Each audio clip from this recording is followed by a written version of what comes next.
सुप्रभात मंडळी. मी नीलिमा पटवर्धन आणि आपण सध्या वाचत आहोत मीनाक्षीताई देशमुख लिखित शहीद ए आझम भगतसिंग ही त्यांची लेखमाला. कालच्या पुढे सुरू करते.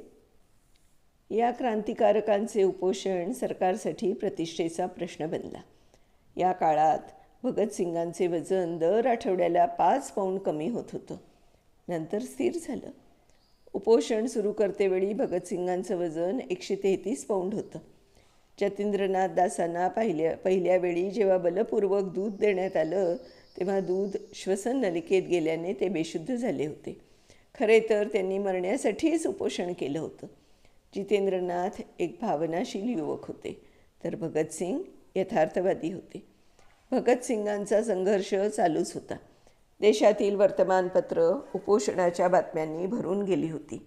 शहरातून मिरवणुका आणि सभांचं आयोजन केलं जात होतं. भगतसिंग आपल्या लक्ष्याकडे सफल होत चालले होते. जनता जागृत झाली होती. क्रांतिकारी आंदोलनाबरोबर मानसिकरित्या उभी राहिली होती. त्यांच्या चेतना क्रोधात परिवर्तित होत होत्या.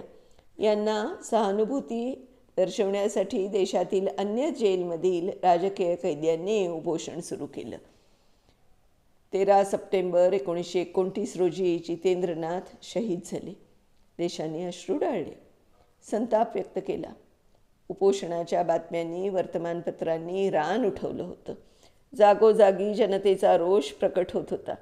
जतींद्रनाथांच्या हौतात्म्याने सरकार बरंच अडचणीत आलं होतं. दिवसेंदिवस जनता उत्तेजित होऊ लागली होती. हे उपोषण संपावं असं देशाच्या नेत्यांनाही वाटत होतं आणि सरकारचीही इच्छा तशीच होती. त्याचवेळी सरकारद्वारा नियुक्त जेल कमिटीने आपल्या शिफारसी सरकारकडे पाठवल्या. त्या शिफारसी भगतसिंग आणि नेत्यांसमोरही ठेवल्या. दूरदृष्टी असलेले भगतसिंग आपल्या साथीदारांना म्हणाले, यावेळी इतकंच पुरे. सरकार आपल्या शिफारसींबद्दल काय करतं ते पाहायचं. उपोषण सोडायला ते तयार झाले. खटल्याच्या निमित्ताने भगतसिंगांनी ब्रिटिशांची लटकवून लोकांमध्ये जी चेतना जागवली होती, ती चेतना उपोषणाने त्यांनी आणखी आणि तात्पुरती का होईना उपाय योजून सरकारला माघार घ्यायला भाग पाडलं होतं. भगतसिंग जरी क्रांतिकारकांचे नेते होते, तरी त्यांचे नेतृत्व केवळ आज्ञा करणारे नव्हते, तर प्रत्येक कृती जीवाची बाजी लावून लढणारे होते. त्यांच्या याच गुणांमुळे त्यांच्याबद्दलचा आदरभाव साऱ्या देशांमध्ये होता. शारीरिक वेदना आणि मृत्यूचा स्वीकार करण्याचं धैर्य पाहून लोकांमध्ये चैतन्य सळसळलं. पण दुर्दैवाने फार काळ टिकलं नाही. जनतेचा रोष जागृत करून सशस्त्र क्रांती त्यांच्यामध्ये निर्माण करण्यास भगतसिंग यशस्वी झाले होते. क्रांतीची कल्पना लोकांपर्यंत पोचतच नव्हती. उपोषणाची लढाई लढवून कैद्यांना राजकीय दर्जा मिळवून दिला, हा मोठा विजय होता. इंग्रज झुकले होते. भारतीय संग्रामातील आणि राजकारणातील दूरदर्शी दृष्टीचे भगतसिंग होते. याही वेळी आपला खटला पूर्वनियोजित धोरणानुसार न्यायालयातील खटल्याची क्रांती जनसामान्यापर्यंतचा मंच बनवू पाहत होते. सरकारने विरोध करण्याचा प्रयत्न केला, पण भगतसिंग यशस्वी झाले. प्रत्येक ठिकाणी सरकार मात खात होतं. हा त्यांच्या व्यक्तिमत्वाचा करिश्मा होता. त्यांचे बंदिवासाचे जीवन सुरू झाले. त्यांनी आणखी विक्रम प्रस्थापित केले. विशेष दंडाधिकारी यांच्या न्यायालयात लाहोर षडयंत्र खटल्यातील आरोपींना आणण्यात आलं. त्यावेळी जणू भारताचे ऐक्यच साकार झाले होते. यात अनेक प्रांतांचे आरोपी आले होते. भगतसिंग, बटुकेश्वर दत्त, सुखदेव, राजगुरू, विनयकुमार सिन्हा, जितेंद्र सन्याल, जयदेव कपूर, आत्माराम महावीर सिंह, कमलनाथ तिवारी, किशोरीलाल, शर्मा, गयाप्रसाद, सुरेंद्र पांडे, अजय घोष, कुंदनलाल, देवराज, प्रेमदत्त असे अनेक जण होते. चंद्रशेखर आझादांनी व्यवस्थित व्यूहरचना करून सँडर्स हत्याकांड घडवून आणलं होतं, तर लाहोर षडयंत्र खटला भगतसिंगांच्या बौद्धिक व्यूहरचनेचे अनुपम प्रदर्शन होते. उपोषणाचा पहिला डाव तर जिंकला, आता दुसरा डाव जिंकायचा होता. या खटल्याची जनतेत जास्तीत जास्त चर्चा व्हावी, प्रचार व्हावा, क्रांतीचं वातावरण बनावं, हा दुसरा डाव होता. आणि सरकारला असं व्हायला नको होतं. या लोकांना जनतेपासून दूर ठेवण्याचा, बाधा आणण्याच्या प्रयत्नात ते होते. पण हे लोक तर जनतेच्या हृदयात देवासारखे ठाण मांडत चालले होते. सर्व सत्ता सरकारच्या हातात असूनही हतबल झाले होते. आणि भगतसिंगांना जे घडावं असं वाटत होतं तेच घडत होतं. दर्शकांची गर्दी वाढू लागली आणि न्यायालय एक राजकीय आखाडा बनू लागला होता. क्रांतिकारक आणि पोलिसांमध्ये हातकड्या घालण्यावरून तुंबळ युद्ध होत असे. कित्येक वेळा न्यायालयीन कार्यवाही स्थगित होत असे. शेवटी पोलीस अधिकारी आणि क्रांतिकारक यांच्यामध्ये तडजोड झाली. न्यायालयात आणल्यावर हातकड्या काढण्यात येतील, पण सरकारने वचन पाळले नाही. भगतसिंगांच्या सांगण्यावरून दुपारी जेवणाच्या वेळी हातकड्या काढण्यात आल्या. जेवणानंतर पुन्हा हातकड्या घालण्यास आरोपींनी नकार दिल्यामुळे आधीच तयार ठेवलेल्या पठाणांना त्यांच्यावर सोडलं. भयंकर क्रूर मारहाणी झाली. भगतसिंगांवर 8 पठाण तुटून पडले. न्यायालयातील इतिहासातील हे घृणास्पद दृश्य होते, राक्षसी कृत्य होते. आरोपींनी जेलमध्ये नेल्यानंतर तिथेही पठाणांनी अमानुष मारहाण केलं त्यांच्यावर. त्यांचा मुख्य राग भगतसिंगांवर होता.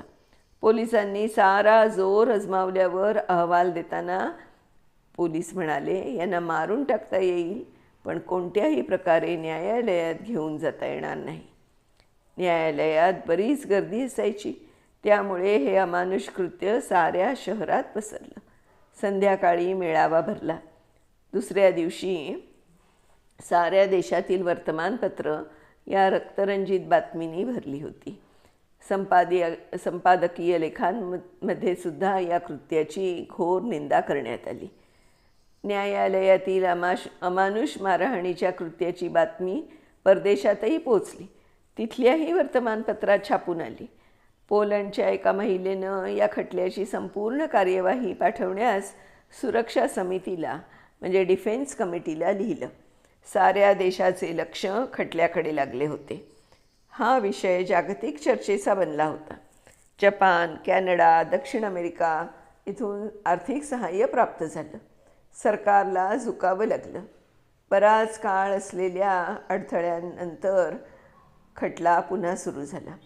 या खटल्याच्या वेळी न्यायालयात सुभाषचंद्र बोस, बाबा गुरुदीन, KF नरीमन, काला कंकर उर्फ अहमद किडवाई, मोहनलाल सक्सेना आले होते. पंडित मोतीलाल नेहरू तर 2दा आले होते. एकदा ते आरोपी बरोबर बसून चर्चा करून गेले होते. आरोपींना गुंतवण्यासाठी खटला चालवला होता, पण सरकारच गुंतलं. देशातील युवकांचा कल क्रांतिकारी पक्षाकडे झुकू लागला. जनता जागृत होऊ लागली. राजकीय वातावरण गरम होऊ लागलं आणि महात्मा गांधी या तापलेल्या वातावरणाचा उपयोग करण्यासाठी नव्या राजकीय आंदोलनाचे धागेदोरे विणू लागले होते. हा भगतसिंगांच्या बुद्धिकौशल्याचा आणि धोरणाचा एक महत्त्वपूर्ण चमत्कार होता. आरोपींची जीत होत होती आणि सर्वशक्तिमान सरकार हरत होतं. न्यायालयाच्या कोठडीत भारतमातेच्या या लाडक्यांना मृत्यूबरोबर खेळताना पाहून प्रत्येक व्यक्ती थक्क होत होती. न्यायालयाकडून होत असलेली उपेक्षा, खटल्याची तटस्थता जणू त्यांच्यासाठी नव्हतीच. न्यायाधीश न्यायालयात येऊन बसताच राष्ट्रीय गीतं आणि घोषणांनी खोली दुमदुमून जाई. न्यायाधीश खाली मान घालून खुर्चीत गप्प बसत. वकीलही मौन होत असत. शिपाई आणि अन्य कर्मचारी डोके खाली घालून बसत.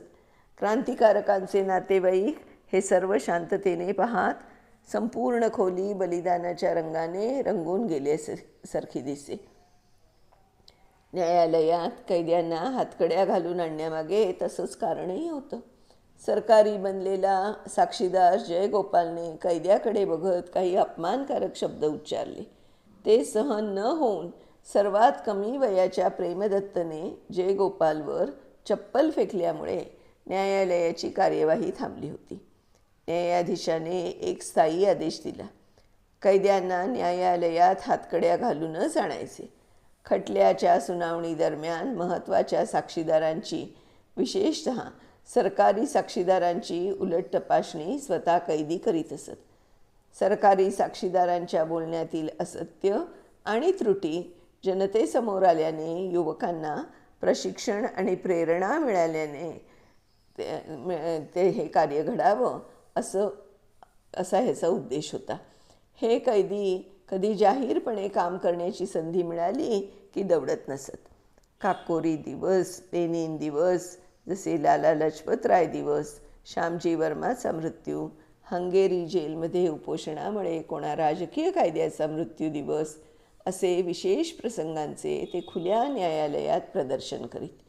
सरकार मात्र अशा गोष्टी रेकॉर्डबद्ध करत.